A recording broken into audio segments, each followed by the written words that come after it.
Ya, assalamualaikum warahmatullahi wabarakatuh. Selamat datang kembali teman-teman di Langkah YouTube Channel. Pada kesempatan kali ini kita akan membahas sebuah visualisasi, yaitu bagaimana caranya untuk membuat sebuah Pareto chart seperti itu.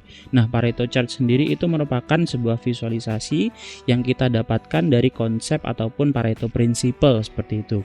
Nah, mungkin di sini saya akan jelaskan sedikit saja apa itu Pareto Principle supaya teman-teman ini mungkin ada yang masih belum mengerti secara detail seperti itu. Jadi saya jelaskan sedikit saja ya teman-teman. Nah, di sini Pareto Principle itu memegang rule ataupun ketentuan 80-20 seperti ini teman-teman. Maksudnya apa? Maksudnya adalah sekitar 80% outcomes ataupun hasil ataupun keadaan sesuatu yang sedang terjadi itu sebenarnya bisa dijelaskan oleh sekitar 20% saja penyebab sesuatu itu terjadi. Nah, seperti itu. Jadi dari sekian banyak sesuatu yang terjadi ataupun outcomes ataupun hasil itu sebenarnya hanya disebabkan oleh sebagian kecil saja dari dataset kita seperti itu. Nah, outcomes di sini ataupun hasil di sini teman-teman itu sebetulnya bisa dalam konteks negatif ataupun positif ya. Nah, mungkin kita langsung saja ke dataset yang kita pakai. Kita akan melihat konteks dari dataset kita. Nah, di sini teman-teman, dataset kita sebetulnya itu akan menghitung tentang berapa jumlah customer yang melakukan reporting issue seperti itu ataupun melakukan komplain seperti itu ya. Makanya di sini namanya dissatisfaction customer. Jumlahnya berapa per tiap-tiap kategori komplain yang dibuat. Misalkan komplain karena barangnya di return, komplain karena order, komplain karena refund dan sebagainya sampai ke sini nih, sampai ke kanan seperti ini. Kemudian dihitung jumlahnya per kategorinya seperti itu teman-teman. Nah, rule 80-20 itu tadi berlaku seperti ini. Di sini ada reference line sekitar 80%. Kita bisa lihat teman-teman di sini bahwasannya kita memiliki bar chart seperti ini ya per kategori. Kemudian kita memiliki line chart juga. Nah, line chart di sini itu adalah total kumulatif dari jumlah komplain yang dibuat oleh para pelanggan kita seperti itu. Nah, misalkan dari komplain karena return itu ada sekitar 44.095 komplain yang dibuat.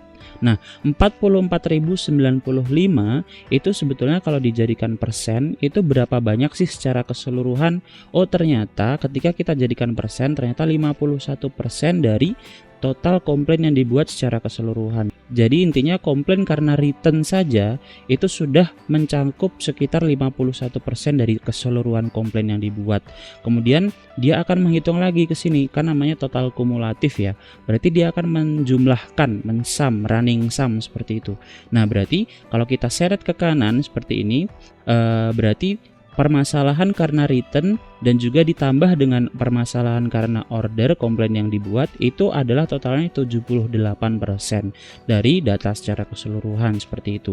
Kemudian kalau kita seret lagi ke kanan teman-teman, maka dia nanti akan menjumlahkan lagi dengan permasalahan berdasarkan kategori berikutnya yaitu adalah refund. Berarti di total adalah 84%. Nah, karena kita sudah melewati ambang batas 80 ini yang berarti di sini adalah 84% ini ya. Nah, berarti kita bisa simpulkan bahwasanya komplain yang dibuat secara keseluruhan itu sebetulnya didominasi oleh 3 kategori besar ini saja, yaitu karena returns, karena order, dan juga karena refund seperti itu. Walaupun kita memiliki banyak sekali kategori seperti ini ya. Nah, akan tetapi 80%-nya itu di cover oleh 3 kategori besar ini saja seperti itu. Nah, makanya kita punya rule 80-20. 80 itu ambang batasnya, 20 itu berapakah jumlah dari kategori yang kita miliki yang bisa menjelaskan 80%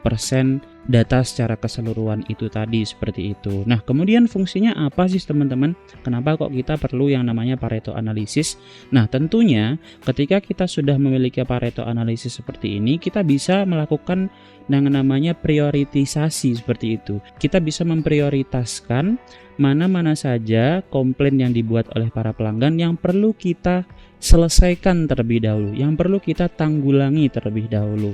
Otomatis di sini perusahaan perlu melakukan evaluasi berdasarkan produk yang di return seperti itu ya. Nah, supaya si pihak perusahaan ini tidak salah ketika mereka akan melakukan penanggulangan. Mereka tidak akan melakukan penanggulangan berdasarkan payment terlebih dahulu, berdasarkan feedback terlebih dahulu seperti itu. Karena kan seharusnya yang ditangani terlebih dahulu itu adalah returns, kemudian order, kemudian refund seperti itu dan seterusnya seperti itu, supaya kerjanya bisa lebih efektif dan juga lebih efisien seperti itu teman-teman. Oke. Nah, itu mungkin penjelasan singkat tentang Pareto Principle dan juga Pareto Analysis. Baik, di sini kita akan langsung saja membuat Pareto Analisisnya di dalam Tableau teman-teman. Oke, di sini saya sudah buka Tableau yang baru. Nah, di sini juga saya sudah konekkan datanya. Datanya sudah saya taruh di kolom deskripsi. Teman-teman bisa cek datanya dari Kaggle. Dan data ini tidak saya lakukan data cleaning proses terlebih dahulu. Saya akan langsung saja menjelaskan bagaimana cara untuk membuat Pareto Analysis ataupun visualisasi dari Pareto Analysis itu ya teman-teman. Oke, berarti di sini kita memerlukan sebuah bar chart dan juga line chart ya teman-teman. Berarti di sini kita nanti akan melakukan yang namanya penggabungan dua visualisasi menggunakan dual axis seperti itu ya. Nah, berarti kita isi dulu kolomnya nih. Kolomnya kan tadi kalau kita lihat adalah komplain yang dibuat berdasarkan kategorinya seperti itu ya. Nah, berarti di sini kita drag and drop saja teman-teman. Kita drag and drop kategorinya ke dalam kolom seperti ini. Seperti ini teman-teman. Nah, kemudian coba kita ubah dulu jadi entire view seperti ini ya, supaya lebih besar seperti ini. Nah, kemudian karena kita ingin menghitung berapakah jumlah orang yang melakukan komplain, otomatis kita harus menghitung jumlah baris yang ada pada dataset kita seperti itu. Kenapa kok seperti itu teman-teman? Karena dataset yang kita miliki itu kan sebetulnya berupa orang-orang yang melakukan komplain seperti ini ya. Nah, ini bisa kita lihat di sini. Nah, otomatis orang-orang yang sudah tercatat di dalam dataset kita, yang sudah terrecord ini, otomatis adalah jumlah orang yang melakukan komplain seperti itu. Berarti kita tinggal count saja si unique ID-nya supaya kita menemukan berapakah jumlah orang yang melakukan komplain seperti itu ya. Nah, berarti kita tinggal buat calculated field. Kenapa kita buat calculated field? Karena lagi-lagi di sini kita tidak memiliki yang namanya jumlah dari orang yang melakukan komplain seperti itu. Berarti kita namakan saja dissatisfaction customer seperti ini ya. Kita tinggal count teman-teman. Tinggalkan apa? Berarti tinggal count unique ID. Nah, seperti ini teman-teman. Kita klik apply kemudian OK. Kemudian dissatisfaction customer ini sudah masuk ke dalam measure dan bisa kita lakukan agregasi seperti itu ya. Kita drag and drop ke dalam row seperti ini teman-teman. Kemudian kita coba lakukan sorting seperti ini. Nah, jadinya kan seperti ini nanti. Oke, di sini kita sudah memiliki bar chartnya. Kemudian yang kedua, otomatis kita perlu membuat sebuah line chart seperti itu teman-teman. Nah, line chart di sini pembuatannya kita harus menggunakan calculated field karena kita ingin membuat sebuah running total seperti itu ya. Di sini kita buat calculated field lagi, kita namakan misalkan running total dari dissatisfaction customer seperti ini. Nah, berarti caranya adalah kita pakai saja rumus dari running sum. Running sum dari apa? Running sum dari dissatisfaction customer seperti itu, yang sudah bentuknya adalah measure seperti itu ya. Kemudian kita bagi dengan total dari dissatisfaction customer itu juga seperti itu. Nah, berarti di sini nanti si running sum ini akan menghitung berapakah jumlah orang yang melakukan komplain di tiap-tiap kategori. Kemudian kalau dia nanti diseret ke kanan ataupun dijumlahkan ke kanan seperti itu, dia nanti akan dikumulatifkan seperti itu. Jadi sumnya akan berjalan dari yang tadinya 44.000 ditambah dengan 23.000 seterusnya seperti itu. Kemudian di tiap-tiap kategori ini nanti akan dibagi dengan total dari dissatisfaction customer secara keseluruhan seperti itu, supaya nanti kita dapatkan persentasenya seperti itu ya. Kita klik apply saja kemudian OK. Kemudian running totalnya ini kita drag and drop lagi ke sebelah kanan rows yang ada di sini.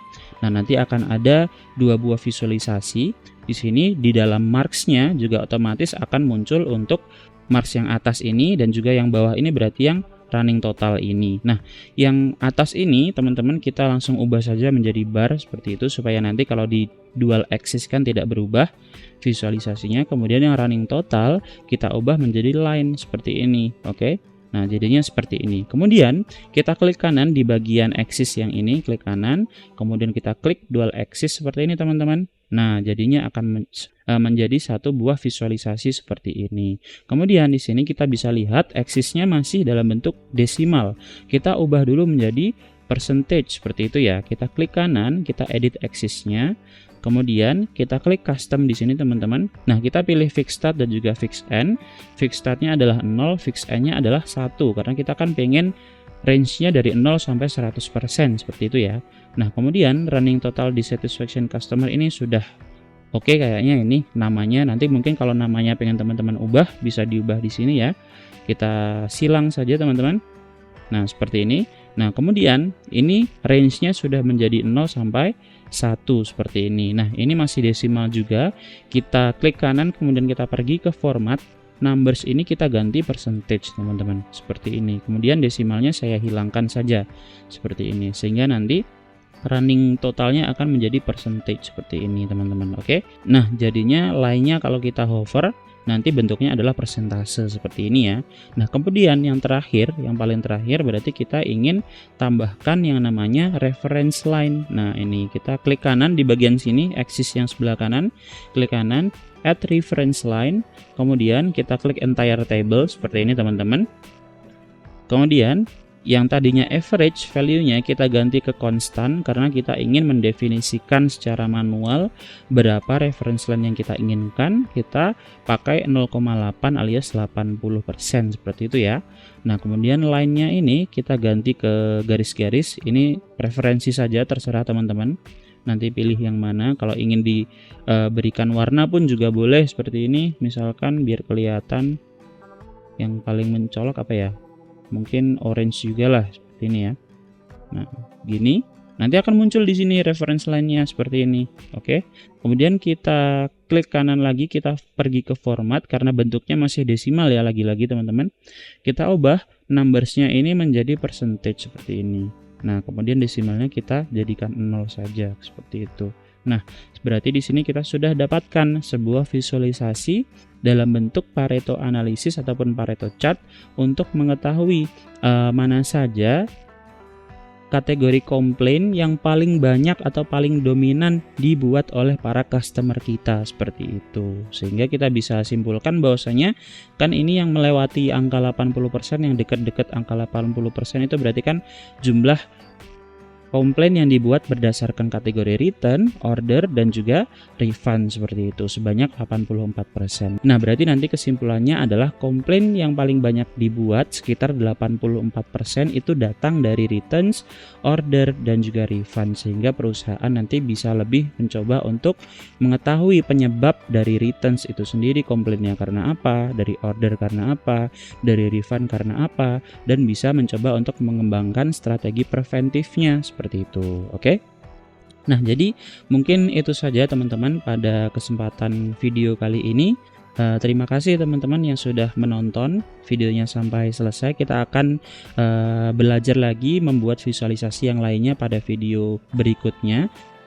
Teman-teman yang mungkin merasa terbantu boleh di like dan juga di subscribe dan juga di share video ini supaya video ini ataupun YouTube ini bisa lebih berkembang lagi ke depannya. Oke, nanti kita akan belajar di video-video selanjutnya. Terima kasih banyak. Wassalamualaikum warahmatullahi wabarakatuh.